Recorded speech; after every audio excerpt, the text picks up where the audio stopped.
Another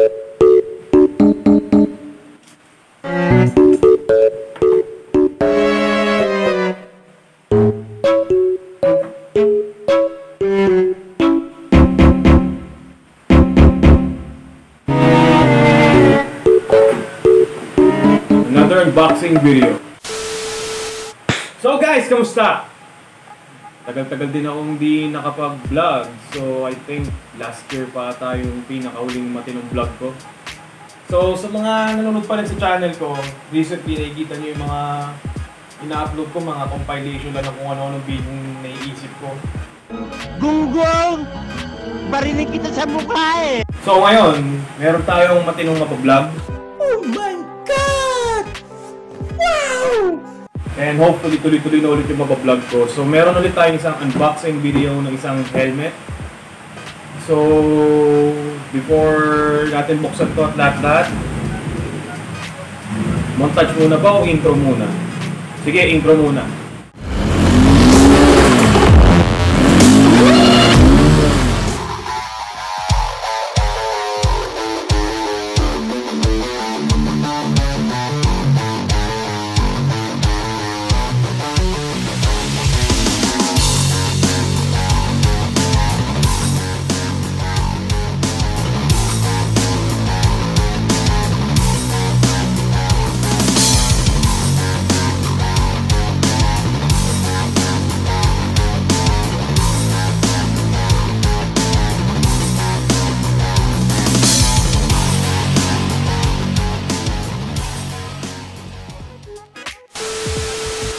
Yun! So since pasok na yung intro natin, bago natin buksan tong helmet or bago natin siya bigyan ng reviews, pag-usapan muna natin ano bang importante sa helmet. Bakit na kailangan natin magkaroon ng quality na helmet, para saan siya, at kung ano ba talagang purpose niya sa daan. Ulit ko!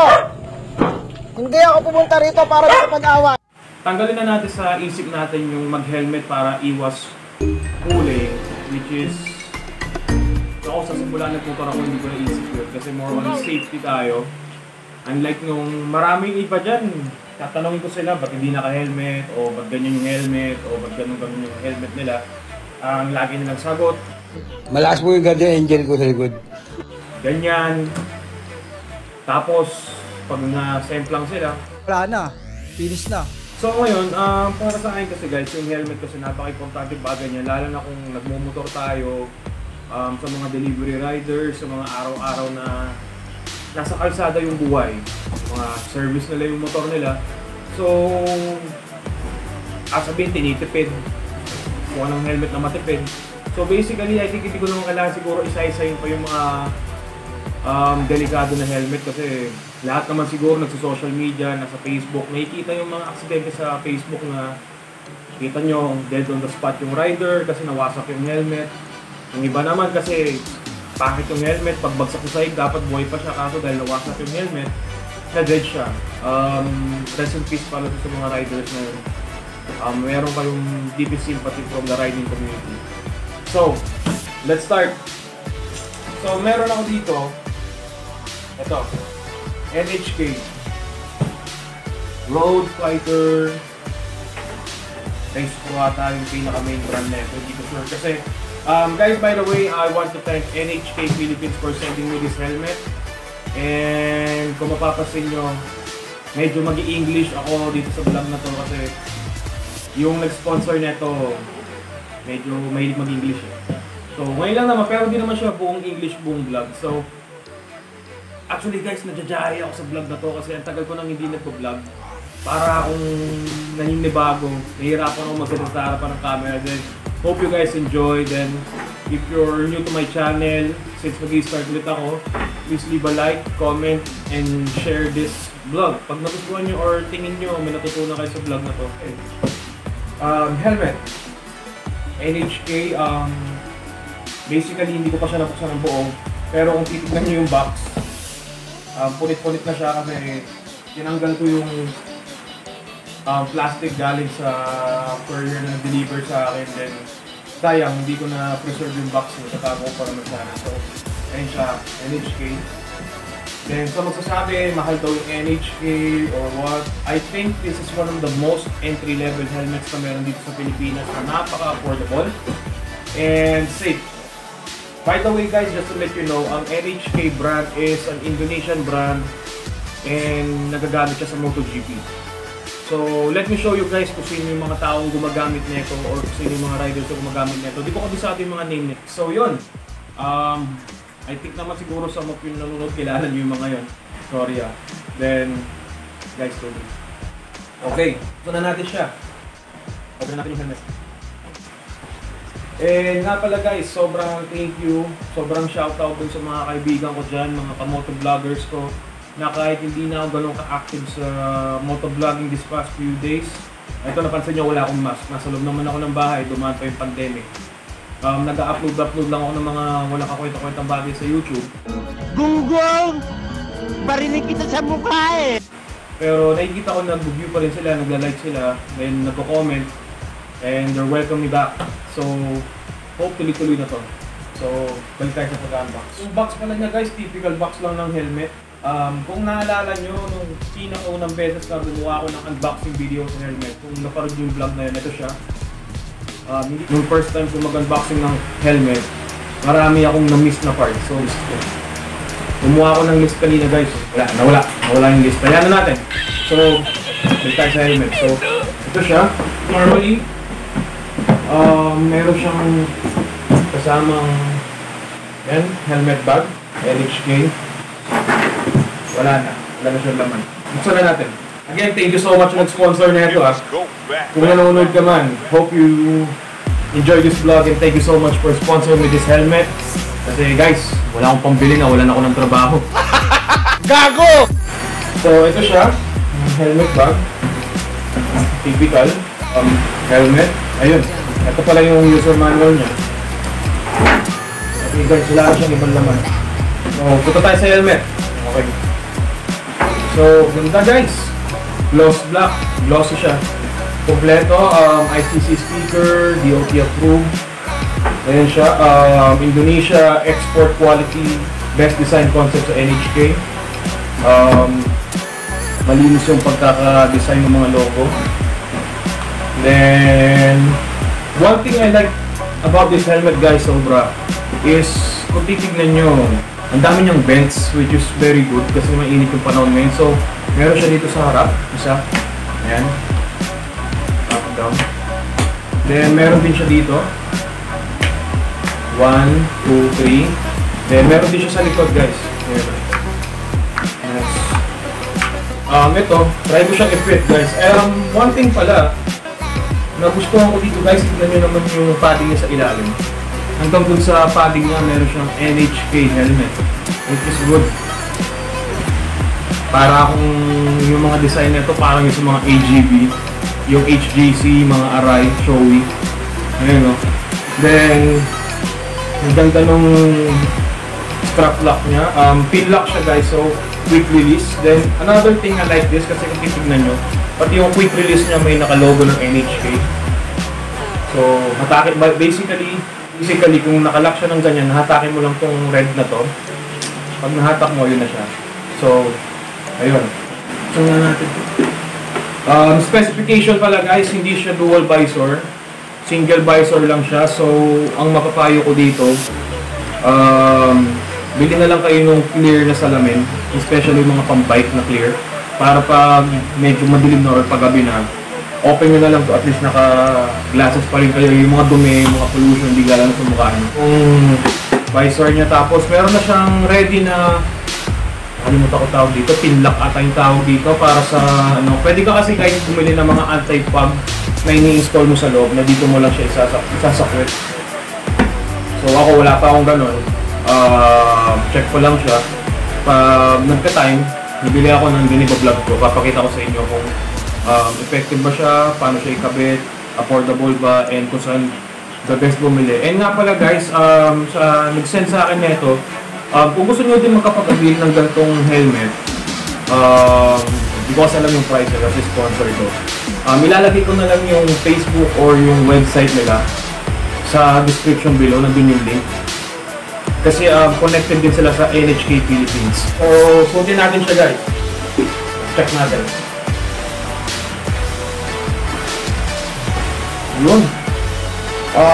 Kung titignan nyo guys, ang ganda ng fittings niya sa akin.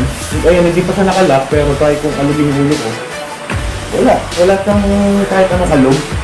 Yung XL din to. Ayun, wala siyang kahit anong alog. Ayun, so pag nilock ko siya, ay hindi naman ako nasasakal, sakto lang din siya. Sobrang comfortable nung mga paddings na sa loob. One thing I like about this, yung dito na, itong cover ng dito sa loob. Normally yung iba dyan parang flat lang siya na plastic or fiber na kaganon. Ito may cotton siya sa loob. Komportable siya sa mukha. Then isara natin itong visor. Yan. Yan siya guys. So, side. Yan. Then, yan lang siya guys. Actually, just to let you know, ang ganda nung ano niya guys. Ang ganda ng visor niya kasi pag tinignan mo siya dito, hindi mo makita yung loob. Pero nung suot ko siya, kitang-kita ko yung labas. Sobrang linaw. Ina-try ko siyang gawa ng vlog na gagamitin ko siya ng gabi. And sasabihin ko sa inyo kung ano experience ko. Another thing guys, na nagustuhan ko dito, yung bench niya sa likod. Para siyang built-in na spoiler para sa helmet, which is na nauuso ngayon. So yeah, tanggalin na natin itong sticker, itong clear film na nandito sa ano niya. Another thing guys, washable yung mga foam sa loob. So yan, natatanggal sila.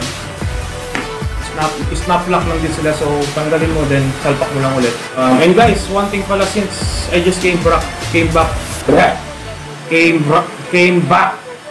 Kayo na ako mausap dito, ha? Nakakapikon to, hindi ko maintindihan eh, ha? Ha? Nagulo ang English niyan! Sasapakin ko yan! Came back. Ayun. Kasi bumalik na ako sa motovlogging. Okay? Kasi bumalik na ako sa motovlogging. Hope na supportahan nyo ako lalo guys. Like and share these videos. Especially to my channel. Subscribe. Click nyo na rin yung bell button para updated kayo kung sakali. Before kasi lagi ako nag-upload at least 1 or 2 times a week. Now, tatry ko siya at least kahit once a week makapag-upload ako. Ngayon mong tulog. So yun nga, kasi in case guys, meron akong nirelease na advocacy ngayon. Sa tagal ng pandemic, syempre bahay lang. Marami akong nakita sa Facebook, sa social media na mga riders na humihingi ng tulong kasi walang pambili ng helmet. Sakto lang yung kita nila para sa pamilya. So basically guys, if ever dumating ako sa point ng yung channel ko is lumago, I think you know what I'm saying na pag lumago, gusto ko every month or kung kakayanin, mamimigay ako ng helmet para sa mga taong karapat-dapat and makatulong tayo para sa mga taong talagang nangangailangan. And guys, if you're going to check, ito, nag-research na ako about pala sa NHK kasi first time ko magkaroon ng ganitong helmet. Alam nyo kasi guys, sa pag-helmet talaga, please, lagi ko ito sinasabi, lalong-lalo na doon sa mga mahilig magmotor lumabas ng nakatsinelas lang. Sabi nyo, iba bibili lang. Hindi natin kasi...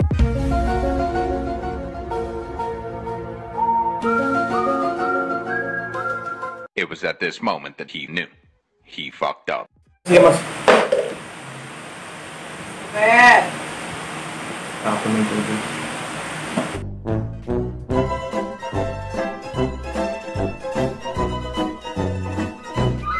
Two hours later. Yun. Patay ako sa asawa. Nabasa yung mga dal shoes ko. Patay ako. Anyway, hayaan natin yung asawa ko. Ayun nga, tungkol doon sa ano pala. Sa mga yung hindi mahilig mag-helmet. Please, tanggalin nyo na sa isip nyo yung salitang iwas huli or dahil may checkpoint lang kaya ka naka-helmet. Ayaw nga pala, no, tatanggalin ko pala itong clear film. So, yan, tanggalin na natin siya. Sana hindi masira para So guys, ayan siya, natanggal na. Yan, sobrang kintab. Ayun pala yung sinasabi ko guys na naka-ready para sa mga anti-fog na film. Suotin ko siya ulit guys. So, promise ha, ito pa. Ang gaan niya. Unlike dito sa Lasek ko na feeling ko nasa kalahati or almost more than kalahating kilo to. Ayun, malaki yung pinagkaiba nila. Sa size siguro dahil lang sa style siguro ng helmet. Nice. And guys, pala another thing para sa mga motovlogger na gusto ng helmet na to, napakaganda niya kasi kung titignan nyo, meron siya ditong yung parang cover sa baba nyo na at least pag yung microphone ng camera nyo o ng GoPro nyo is number one issue kasi ng mga motovloggers is yung wind noise. So malaking tulong to guys, nandito sa ilalim. So yun, without further ado guys, I think I'll be ending the vlog here. So I'll try to magsama ng footage dito na suot-suot ko siya habang nagmumotor ako. Wala pa akong extra camera din, yung siguro isa-setup ko lang is yung camera na nakatutok sa akin habang nagmumotor ako. Kung paano yung dating niya sa mga pag lumiliko ka or what. Then mag-i-indicate din ako ng review, tatry ko siyang gamitin mamayang gabi. Siguro I take mga around 5 kung hanggang anong oras siyang visible yung ano niya, yung helmet. So yeah. Again guys, if you're new to my channel, please like and share and subscribe to my channel and click that bell button below.